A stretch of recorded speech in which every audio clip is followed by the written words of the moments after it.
if it is really a game that you need to learn to play, not all games are for everybody. Yes, could be a game that somebody doesn't want to play, so you can't do that. So for this person who doesn't want to engage in office politics, what can they do?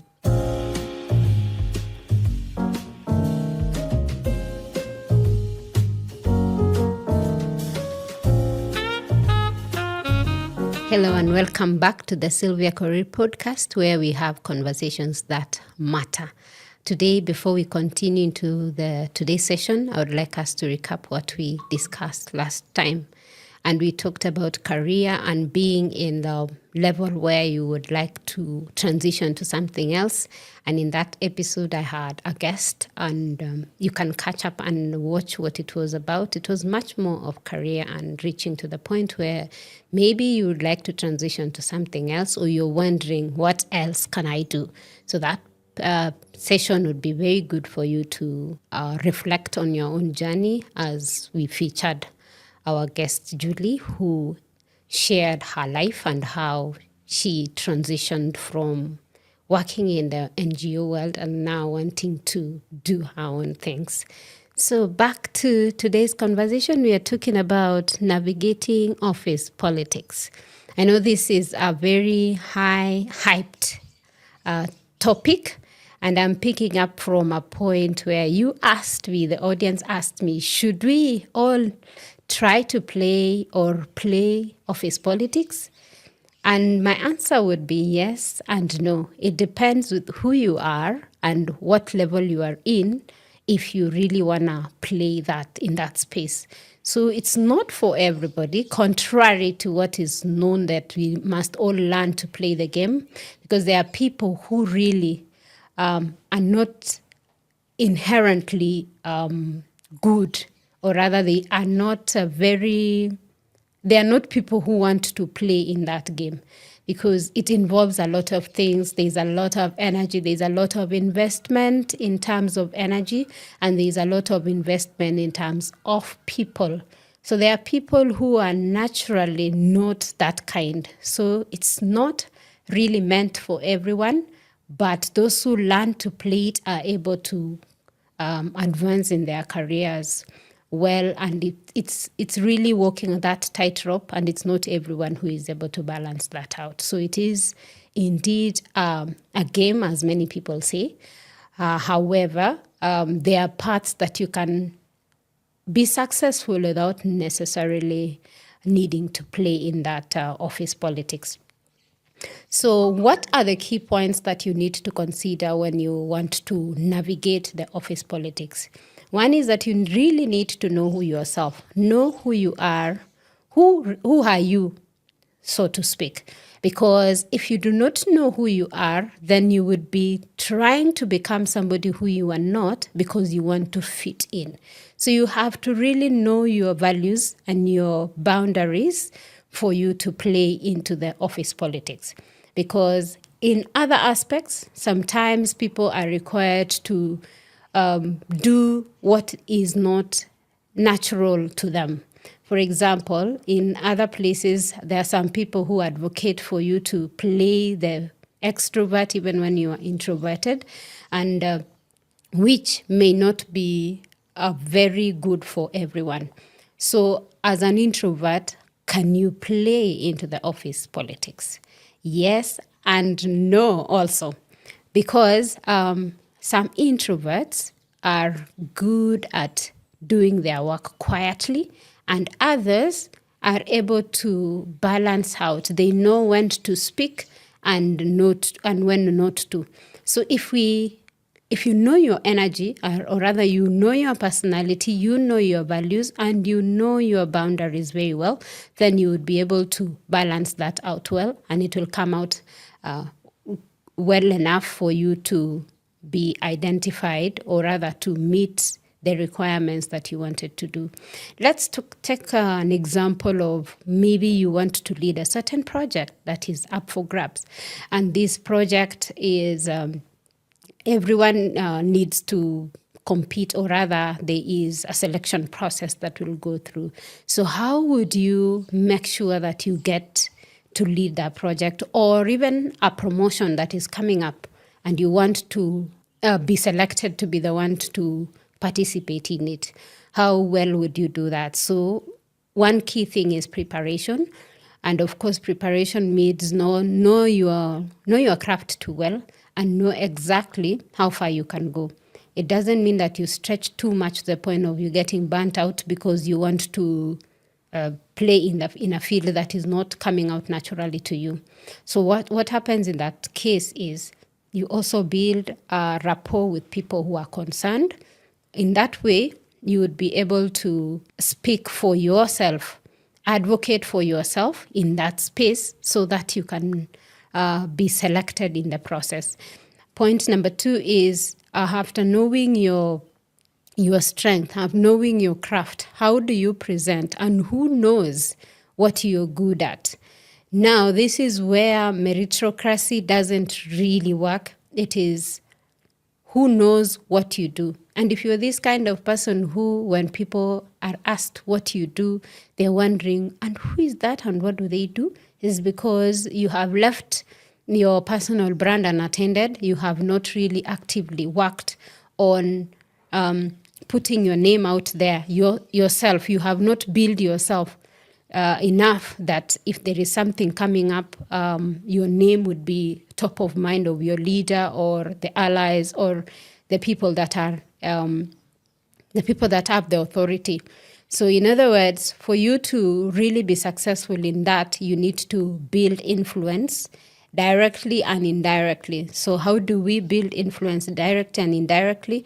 That is by having a personal brand and constantly advocating for yourself.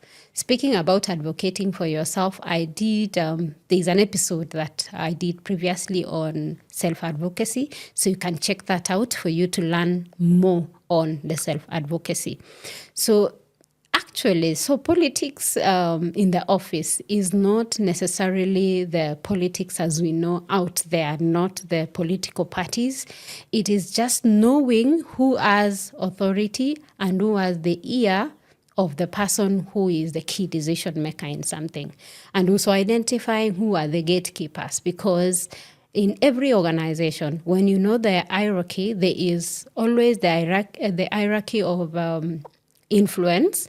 And also there is that person who may not be necessarily in the hierarchy, but they are key influencers in a decision making process. So that would be good for you to do that. I know that there are many advice out there that you need to know who has authority and be able to get them to like you. But that is a little bit flawed, because it is very hard for you to convince a human being to like you if they do not like you naturally. So the best that you can do is for you to present yourself in your best self, knowing yourself without acting to be somebody you're not. Reason why we discourage people acting, or rather the fake it till you make it kind of advice, it is because you will get tired. If something is not natural, you will act it only for so long. And then after a while, the energy you will get burnt out, and everyone will be able to, not even everyone, you personally will feel like you are tired of this game because you've always been wearing a mask. You're not being yourself. So yes, you can still get people to advocate for you without losing yourself. And that is the part that I was saying. It is very, very, it's a delicate balance it's like walking on a tightrope when you are trying to play in the office politics.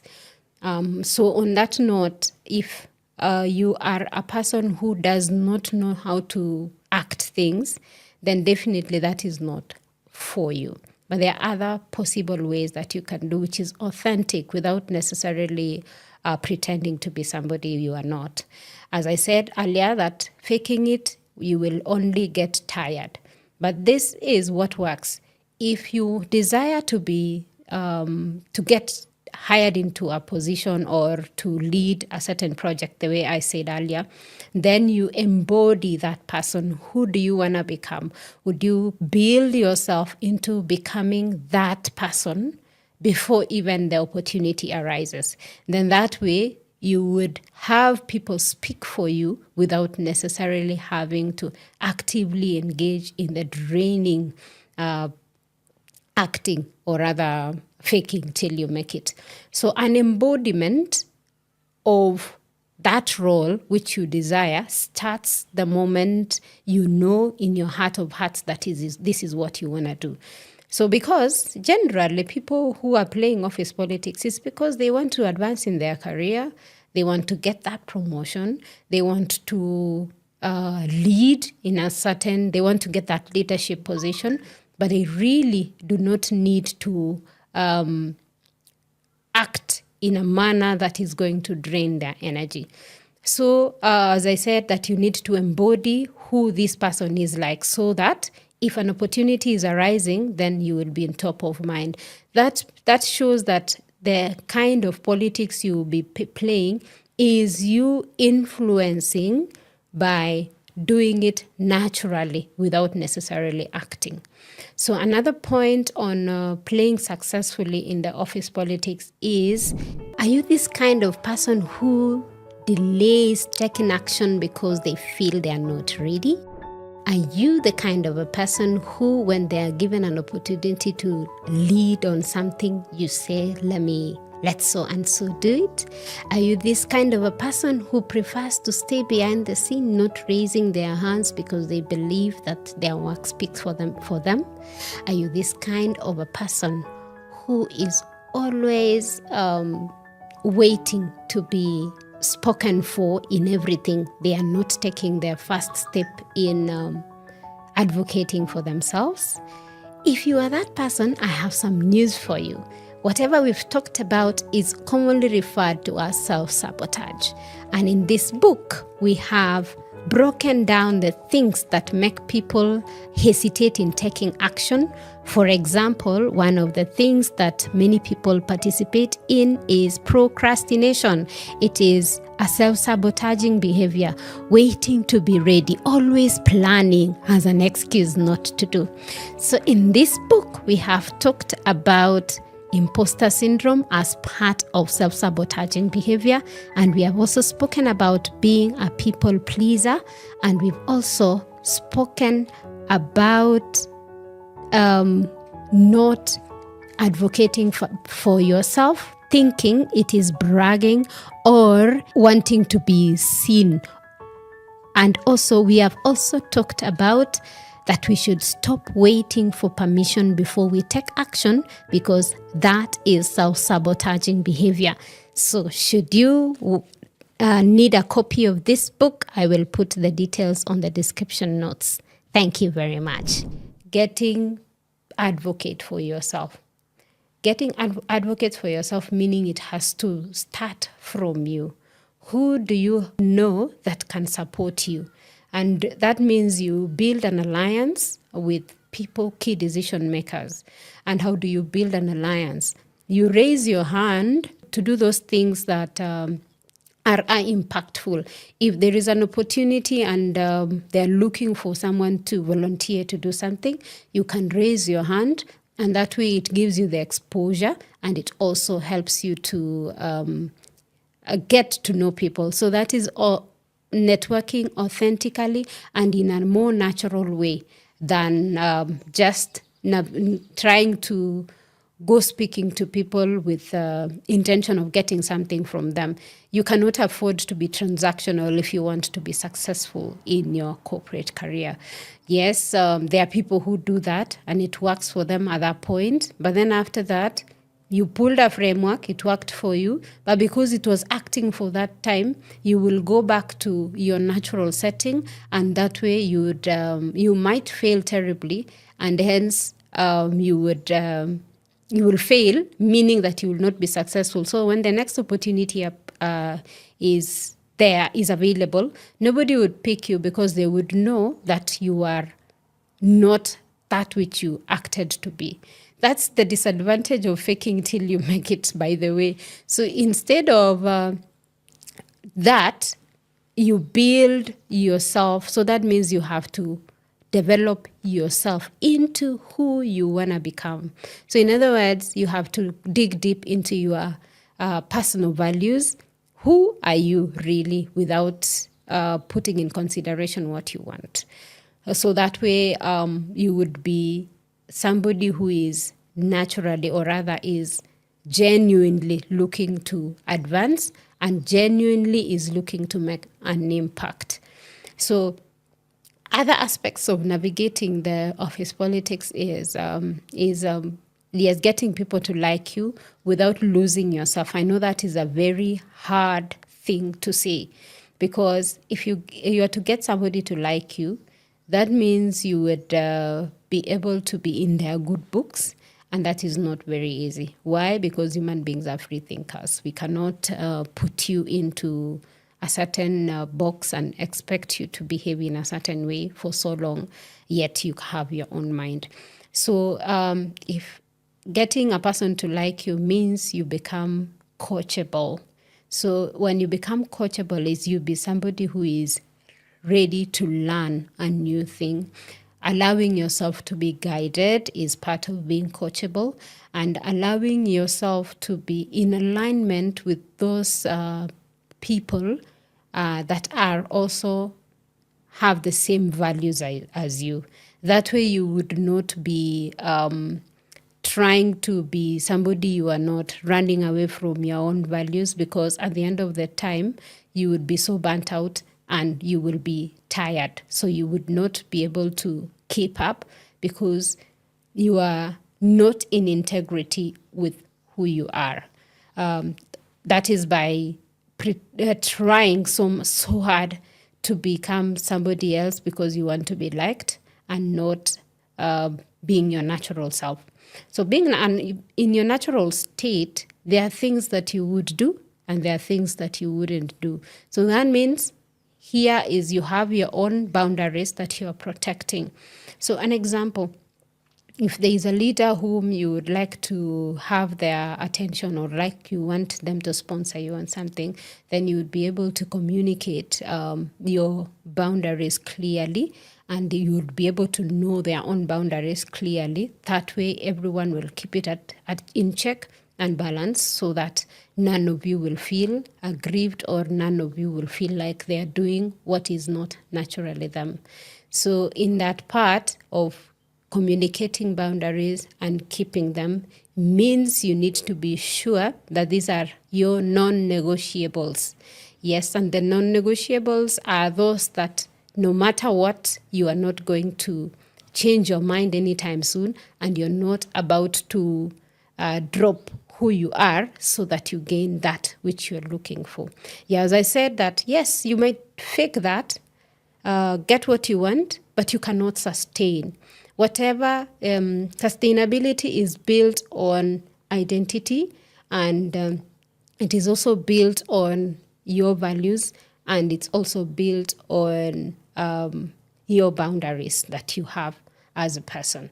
So that way you would be safer in navigating the office politics, having identified who are the key decision makers and what your boundaries are, what are your key values, and what are the non-negotiables. You would be able to safely say that I can play it to this extent. I know I've talked about the ideals, but what about that person who may not be able to do all that? Then that means there are other aspects which they can still grow without necessarily playing, because not everyone wants to play in the office politics, as we said. I know there are people who are naturally saying that it means you need to really know a lot that is going on, participate in office gossip so that you know what is going on. And those are the things, and there are many people who really don't like that kind of aspect. And then also the politics in itself has a negative connotation already. So It makes people be taken aback when you tell them that it is a game that you need to learn to play. Because if it is really a game that you need to learn to play, not all games are for everybody. Yes, could be a game that somebody doesn't want to play, so you can't do that. So for this person who doesn't want to engage in office politics, what can they do for them to have a successful career? This kind of person who is not willing to do that can still advance by, one, picking those high impact deliverables that they can still do without necessarily having to play in that space. So what happens if you pick a high impact project? Let me just use the word project for the sake of this conversation. If you pick a high impact project, it means that it has the backing of the key stakeholders. It means it is those things that keep the key decision makers and the leadership awake. So if you're picking something that is a pain point to a leader, it means they will have your attention naturally without you having to use the inauthentic networks to get to their attention. Yes, so for example, I know everybody now is into sustainability in every workplace. So if you are to pick a sustainability agenda and run with it, that way you would be able to get the attention of those who matter in your department or in your organization. So if you pick that over sustainability and run with it, that way you already have their attention, because that is what keeps them awake in the night, and then give it a way that it would create an impact in the community or create an impact in the organization itself. An example is maybe going green or reducing on wastage and things, something like that. So that is a high impact project, which you still get their attention without necessarily doing the inauthentic kind of conversations, the corridor talk, or rather what people call it as. I know people call it catch up, but in real sense it is office gossip. So that way you would be able to still be impactful as a person. Another way that you can still be able to advance without necessarily playing in that negative office politics that people engage in is for you to create allies, or rather get people to advocate for you. For example, if you have a mentor who can speak for you in the places that you would not be able to speak for yourself, then that way would be good for you, because if anything happens, not that they will speak for you, but in future, they would, if there is an opportunity, they would be able to say you, to mention your name, say, I know so and so, they're able to do 1, 2, 3, 4. So those are two ways that personally I have tested, because I have used them. I was not a kind of a person who would be everywhere wanting to catch everyone's attention for me to get the things I wanted done. And that way I was able to create an impact without necessarily actively engaging in office politics. So, and on that note of still wanting to be an impactful person, it is all right for you not to play office politics if you don't want. And if you must do it, know the boundaries, know how far you can go, identify your key energy areas, and see how you can maintain good relationships without breaking them because you are seeking after something. Of course, I know that there are many people who have been hurt in the process of somebody trying to get the attention of the leadership. There are people who try to dim other people's lights in their attempt to navigate, or rather get the attention. And that is the part where everyone is perceived to hate. participating in office politics. Because in a society where competition is, everyone is competing for the attention of another person. There are people who are a bit selfish. They would be stepping on other people's toes to, in order to advance. And it's a very bad misconception, because if I really want to shine, I don't need to dim another person's light to shine. So I know that's what throws people off balance most of the time when it comes to navigating the office politics. So, and I know the reason why also many people don't want to play is because they are afraid of losing themselves. And as I said earlier, that it's a tightrope, so you may not everyone is able to walk that tightrope. It's a very delicate balance to maintain. And sometimes there's a lot of being misunderstood, because if the boss has gotten your attention, there is somebody somewhere who would feel like you're being favored over others, and sometimes it's not true. So that is what makes people feel like office politics is terrible game to play. But having understood the influence and how to manage the relationships, because essentially office politics is actually managing the relationships with people. So you can still be a very good leader who is able to maintain a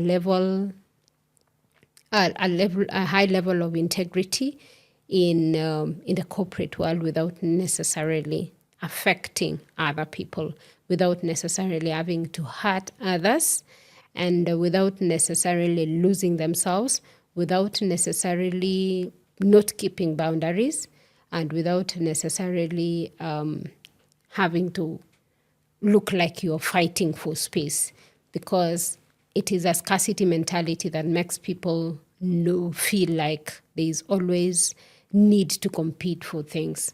And if we are to see it in a balanced perspective, there is enough room for all of us. And by me having space at the table doesn't force another person out. Being on the same space of the table, being on the same table, is that you bring your perspective, I bring my perspective, and we all do the common good of the organization. And that's the part that makes it a little bit hard. So what skills do we need to have for us to navigate the office politics very well? Skill number 1 is emotional intelligence. That means you should be able to navigate your own, or rather manage your own emotions very well. It's also having the awareness and knowing how far you can go in something, and always maintaining that to make sure that you are on a balanced thought. Being able to regulate your own feelings and emotions is the skill that we need to have, all of us. Skill number 2 is being a great communicator. Yes, so for you to navigate well, that means you don't leave anything to chance. You communicate clearly and in a way that it can be understood, so that you don't leave room for guesswork. And that is skill number 2. Skill number 3 is being a connector and not a manipulator. So you need to be able to connect with people without necessarily being so transactional, because a person who is transaction is a manipulator in itself. So you're not also going to get people to speak for you by manipulating them in. I know that's the part that everyone becomes concerned about in office politics, because there's a lot of manipulation that is displayed without, and the person could be being manipulated might not be aware that is the part that is being projected. Skill number 4 in navigating office politics is leadership. And leadership, it doesn't mean that you need to be leading a team or a group. It is also self-leadership. You should be able to lead yourself to to um, to get good relationships with people. Lead yourself to be able to navigate with grace without necessarily getting absorbed by it. So self-leadership is also looking inward and being able to play in a manner that is displaying integrity, and also being in integrity with yourself means you will not let your boundaries you will not relax your boundaries just to gain one thing which will not be sustainable. So another point, that skill that you need to have when you are navigating office politics is collaboration. You should be able to collaborate with other people, because since it is not a manipulative kind of relationship that you're building in the office, it is a relationship that it is for the common good of all, then it would be nice for you to have a collaborative spirit. Skill number 6 is problem solving. So in other words, you need to be a good person in terms of solving problems, so that you would be able to be the to-go-to person, be the person who can be reached out to when something needs to be done. But be careful not to become just perceived as the doer, but not a person who can provide leadership. So in other words, while you're becoming a person who is a great problem solver, remember to offer leadership when it is required. So to those points, the 6 skills that I have listed out that you would need will help you navigate without necessarily losing yourself. And of course, all those have to be put together in alignment with your values and who you're becoming, and in alignment with your identity as a person, so that you don't end up losing self in an attempt to gain the temporary things of the workplace. Remember to maintain being yourself. So to wrap up navigating office politics, you also need to be clear on the objective. Why are you navigating? You're navigating because you believe there is value that you want to offer and you have not gotten the opportunity, hence you're looking for the opportunity.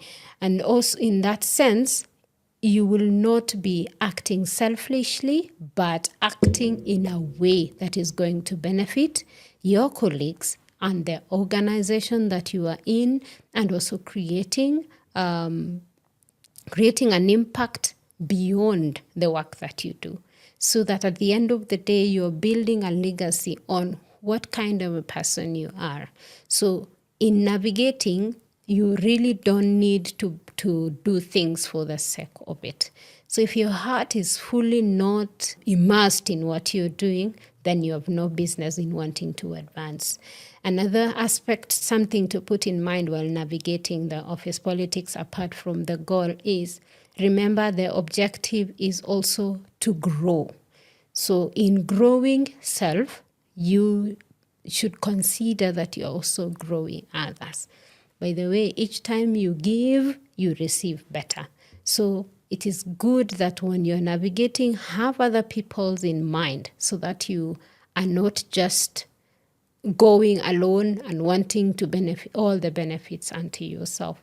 But if you have all benefits unto yourself without teaching others, then you fail as a leader, because that means you're just building for your own self and not necessarily others. So another thing that you also need to have in mind, I know I have really talked about not losing yourself. Another thing having in mind is this navigating has to become something that you deeply believe in and you carry it beyond work. Yes. So if it's not that